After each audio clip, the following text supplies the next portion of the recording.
যত নির্বাচন ঘনিয়ে আসে, নির্বাচন কিন্তু হবে বাংলাদেশে, ডিসেম্বরই হবে, এটা আমরা, এবং যারা বোঝা তারা বুঝতে পেরেছে, এবং যারা বুঝতে পেরেছে তারা নানান রকম এনার্কি তৈরি করার চেষ্টা করছে সোসাইটিতে, আমরা দেখতে পাচ্ছি। যারা কারা? যারা পতিত, যারা ফেসিস্ট, যারা রেজিম ছিল, যারা 15 বছর জগদ্দল পাথরের মতো ক্ষমতায় টিকে ছিল, যারা পালিয়ে গেছে, যারা পলাতক রাজনৈতিক দল আওয়ামী লীগ।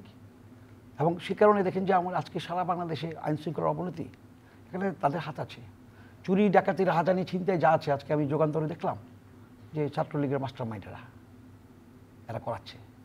অনেক অস্ত্র লুটপাট হয়েছে থানাগুলোতে, উদ্ধার হয় না এখনো সেই অস্ত্রগুলো কোথায়। সব কিছু মিলিয়ে দেশের আইন শৃঙ্খলার অবস্থা কিন্তু ভালো না, আপনি জানেন। সেই জন্য আমি বলবো যে আমাদের সবাইকে ঐক্যবদ্ধ থাকতে হবে নির্বাচনের প্রশ্নে, নির্বাচনের পক্ষে, এবার এই ব্যাপারে কোনো কম্প্রোমাইজ করা যাবে না।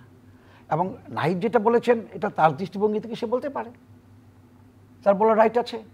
কিন্তু বৃহত্তর জনগোষ্ঠী কী বলে, বাংলাদেশের সবচেয়ে বড় রাজনৈতিক দল, ভোটের রাজনীতিতে সবচেয়ে বড় স্টেক হোল্ডার যে দলটি বিএনপি, বিএনপি কী বলে সেটা আপনাকে বুঝতে হবে।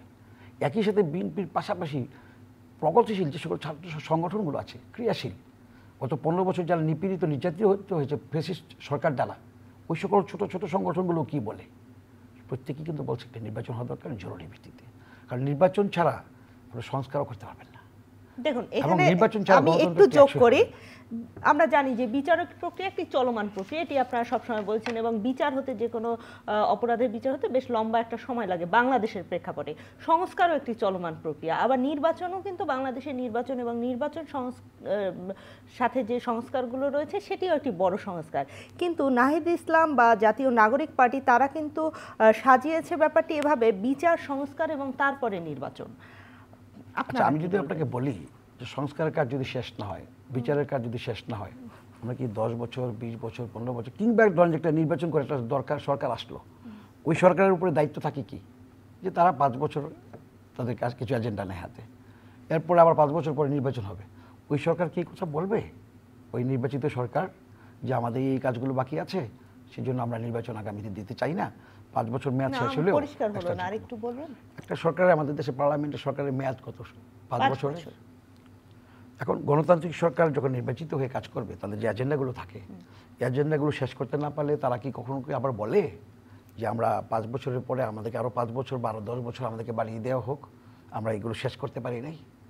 এটা তো বলে না, সেটা পরবর্তী সরকারের উপরে বলে না, বলে না। এখন তারা যেহেতু এই সরকারটা যেহেতু অনির্বাচিত সরকার, জনগণের ম্যান্ডেট নিয়ে তারা আসছে কিন্তু নির্বাচন দেওয়ার জন্য, তাদের এখানে কেউ কেউ বলবে, কিন্তু আপনাকে বুঝতে হবে সরকার প্রধান কি বলে, ডক্টর ইউনূস কি বলে, ডক্টর ইউনূসের দৃষ্টিভঙ্গিটা কি। ডক্টর ইউনূস তো নিশ্চয়ই এই ভুল করবে না যে পতিত স্বৈরাচার আবার মাথা উঁচু করে দাঁড়াবে নির্বাচন ব্যর্থ করে দিয়ে, এটা তো ইউনূস সরকার দিবে না, আমরা হইতে দিব না। মানে বিএনপি আমরা অত্যন্ত আপনার অবিচল পিঙ্গলকের মতো সচেতন আছি রাজপথে এবং সকল অঙ্গলে। আমরা চাই একটু অতি শীঘ্রই, অক্টোবর কেন, ইচ্ছা করলে তো ওই সরকার আমি মনে করি যে জুন মাসেই তফসিল ঘোষণা করতে পারে এবং নির্বাচন দেওয়া উচিত। আর নির্বাচন না দিলে দেশের পরিস্থিতি যেদিকে যাচ্ছে পরবর্তীতে নির্বাচন করতে পারবে না, আর নির্বাচন যদি করতে না পারে বড় ক্ষতি হয়ে যাবে বাংলাদেশের। আমাদের যে একটা আন্দোলন এই জুলাই আগস্টে তো আন্দোলন হয়েছে, 17 বছরের আন্দোলন ম্লান হয়ে যাবে, রক্তের সাথে বেইমানি করা হবে। 17 শহীদের রক্তের সাথে বেইমানি কিন্তু আমরা করতে পারি না। এখন বলেন যদি কখনো কি করে নাই, হ্যাঁ করেছে। 71-এর শহীদদের সাথে আমাদের এই আওয়ামী লীগ বেইমানি করেছে, বাংলাদেশের আওয়ামী লীগ বেইমানি করেছে। তাদের যে মুক্তিযুদ্ধের চেতনা ছিল, গণতন্ত্র, ভোটের অধিকার, বৈষম্যহীন সমাজ ব্যবস্থা, সেখান থেকে আওয়ামী লীগ সরে আসছে। মুক্তিযুদ্ধের চেতনা থেকে আওয়ামী লীগ সরে এসে মুক্তিযুদ্ধের চেতনা ম্লান করে দিয়েছে, সরে আসছে। এখন আমরা সেটা হতে দেব না।